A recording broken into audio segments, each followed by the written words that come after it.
महाकारुणिक बुद्ध परम पूज्य बोधिसत्व बाबा साहब डॉक्टर भीमराव अंबेडकर के चरणों में नमन करते हुए बहुजन समाज में जन्मे उन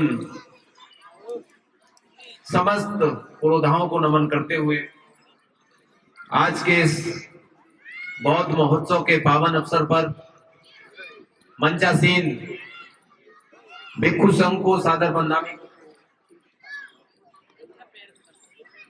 आज यहाँ पर प्रबुद्ध उपासक उपासिकाओं के मध्य भीम ज्ञान चर्चा एसोसिएशन के माध्यम से आज ये बौद्ध महोत्सव का जो आयोजन किया जा रहा है, सर्वप्रथम मैं इस टीम को तहे दिल से बधाई देता हूं। आज का यह आयोजन अपने आप में अनूठा है क्योंकि यह महोत्सव का कार्यक्रम है और महोत्सव का मतलब महा उत्सव। और बौद्धिस्ट विचारधारा जहां भी व्यवस्थित होती है वहां उत्सव का ही माहौल होता है। जितने भी हमारे प्रबुद्ध साथी आज यहाँ पर उपस्थित हैं वह निश्चित रूप से बाबा साहब के मिशन में आस्था रखने वाले लोग हैं। भारत को एक राष्ट्र के रूप में एक ऐसे पटल पर देखने के इच्छुक व्यक्ति हैं जिनके अंदर समता, समानता, भ्रातृत्व, बंधुता की विचारधारा पनपती है। इसी विचारधारा को लेकर अभी हमारे तमाम मिशनरी गायक साथियों ने और मुझसे पहले जो वक्ता थे उन्होंने प्रकाश डाला है। बाबा साहब का जो जीवन और संघर्ष है वह आज की तारीख में किसी व्यक्ति से अछूता नहीं है। सभी व्यक्तियों को बाबा साहब के जीवन और संघर्ष के बारे में पता है। बाबा साहब ने अपने प्रारंभिक जीवन काल में अपनी शिक्षा जो हासिल की वह किस तरीके से हासिल की, कितनी कठिनाइयों के बावजूद उन्होंने मैट्रिक की परीक्षा उत्तीर्ण की। उसके बाद वह उच्च शिक्षा के लिए विदेश गए। निकाल के डलवा लेता हूं। इसी बीच में बहुत सारी सामाजिक कुरीतियां जो एक विद्वान होने पर भी उनका पीछा नहीं छोड़ी। 1916-17 में बाबा साहब का जो पहला लेख प्रकाशित हुआ, caste in India there is mechanism genesis and development, इस लेख ने बिल्कुल हाहाकार मचा दिया और ऐसे तथ्यों को रखा कि प्रत्येक व्यक्ति उसके बारे में जानने को उत्सुक हुआ। क्योंकि भारतवर्ष की जो व्यवस्था है वह व्यवस्था वर्णाश्रम पद्धति पर आधारित है, जिसको हम चातुर्वर्ण भी कहते हैं। ये चातुर्वर्णीय व्यवस्था जो कि विषमता मूलक व्यवस्था, जिसमें असमानता ही उसका मूल तत्व है, पर आधारित व्यवस्था, और इस व्यवस्था को संचालित करने वाले, इस व्यवस्था को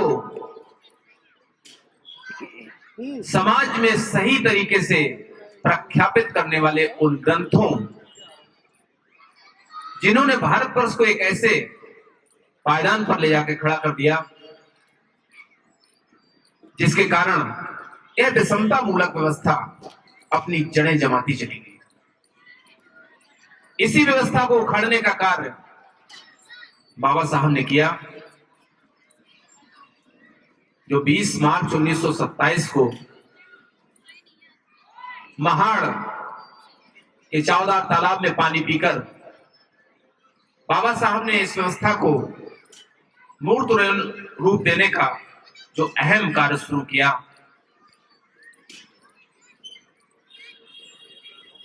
जो इस व्यवस्था के पोषक थे, उन्होंने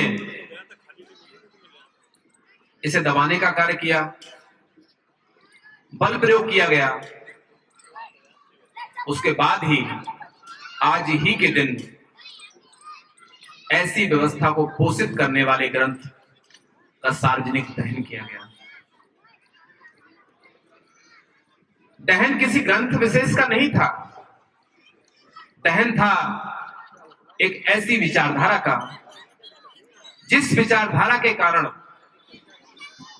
हम कंधे से कंधा मिलाकर अपना योगदान भारत को एक राष्ट्र बनाने के लिए नहीं दे पाते। आप लोगों में से बहुत साथी यहां पर इतिहास के भी छात्र रहे होंगे।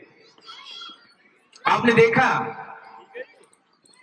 कि अगर भारतवर्ष के इतिहास का दर्शन किया जाए, सिंधु घाटी सभ्यता से लेकर उत्तर वैदिक काल और उत्तर वैदिक काल से लेकर जो हमारी आज तक की जो व्यवस्था है, सभ्यता है, बल्कि हम इसको इस भाग में बांट सकते हैं कि 1950 के पूर्व की व्यवस्था, जिसके तहत एक समाज विशेष ने एक समाज विशेष को कंधे से कंधा मिलाकर चलने का अवसर प्रदान नहीं किया। और इसी कारण इस भारतवर्ष में अनेक देशों, सभ्यताओं और विभिन्न विचारधारा के लोगों ने आक्रांता बनकर इसको न केवल लूटा बल्कि इस पर लंबे समय तक राज भी किया। ये हम सभी लोग जानते हैं। जब भी बात आई कि हम एक क्रांति का उद्बोधन करें, सब लोग कंधे से कंधा मिलाकर चलें, तो उस विषमता मूलक विचारधारा के पोषक व्यक्तियों द्वारा एक ऐसे वर्ग विशेष को जिसकी संख्या अधिकतम है, को इस कार्य में सम्मिलित होने का अवसर प्रदान नहीं किया गया, जिस कारण भारत को बार बार आक्रांताओं से पराजय का सामना करना पड़ा। चाहे वह पुर्तगाली रहे हों, चाहे वह डच रहे हों, चाहे वह फ्रांसीसी रहे हों, चाहे वो मुगल रहे हों और अंततः चाहे वो अंग्रेज रहे हों। बाबा साहब का जीवन और दर्शन अगर आप पढ़ेंगे तो पाएंगे कि बाबा साहब का जीवन और दर्शन स्पष्ट रूप से कहता है कि किस तरह से भारत की व्यवस्था को एक ऐसी व्यवस्था के रूप में स्थापित किया जाए, एक ऐसे विश्व गुरु के रूप में स्थापित किया जाए, जो नालंदा जैसी शिक्षा पद्धति हमारे यहाँ थी, उस पद्धति को किस तरह से लागू करने के लिए बाबा साहब ने अथक प्रयास किया। आज का जो महोत्सव है, जिसको बौद्ध महोत्सव के नाम से जाना जाता है, अक्सर हमारे यहाँ पर जितने भी साथी बैठे हुए हैं, उनके मन में अक्सर एक प्रश्न चलता है। हमारे चैनल बहुजन दस्तक को लाइक, शेयर, सब्सक्राइब देखना मत भूलिएगा। जय भीम, जय भारत, जय संविधान, नमो बुद्धाय। धन्यवाद। चैनल आर्थिक समस्या से गुजर रहा है। अगर आप बहुजन समाज में बाबा साहेब आम्बेडकर और तथागत बुद्ध की विचारधारा को अधिक से अधिक लोगों तक पहुंचाना चाहते हैं तो हमें आर्थिक सहयोग प्रदान करें, ताकि हम अपने चैनल के माध्यम से देश विदेश में समता, बंधुता, एकता और संवैधानिक अधिकारों को ज्यादा से ज्यादा लोगों तक पहुंचा सकें। आप अपनी सहायता राशि नीचे लिखे खाते में जमा करा सकते हैं। खाता धारक गौतम रत्ना, खाता संख्या 316957686551, IFSC कोड SBIN 0060336, बैंक भारतीय स्टेट बैंक। आप हमारे बैंक खाते का विवरण स्क्रीन पर भी देख सकते हैं। जय भीम, जय भीम। मैं गौतम रत्ना आपका बहुजन फिल्म प्रोडक्शन में स्वागत करता हूं और आप हमारे प्रोडक्शन हाउस के अंदर अपना कैरियर बना सकते हैं as a film director, as a producer and actor and actress and editor and cinematographer also. अगर आपको फिल्म से रिलेटेड कुछ भी प्रोजेक्ट आपको बनवाना है तो हमारे पास में पूरा सेटअप है, जिसमें फिल्म कैमरा है, शूटिंग लाइट्स है और एडिटिंग है। सारा A to Z एक ही जगह पर आपको हमारे यहाँ पर मिल जाएगा। तो दोस्तों आप हमें कांटेक्ट कर सकते हैं हमारे नंबर्स पर 9810085714 और 8510005714। हमारे वेबसाइट पे विजिट कर सकते हैं www.filmserviceindia.com और हमें मेल भी कर सकते हैं gautamfilmsproduction@gmail.com पर। धन्यवाद।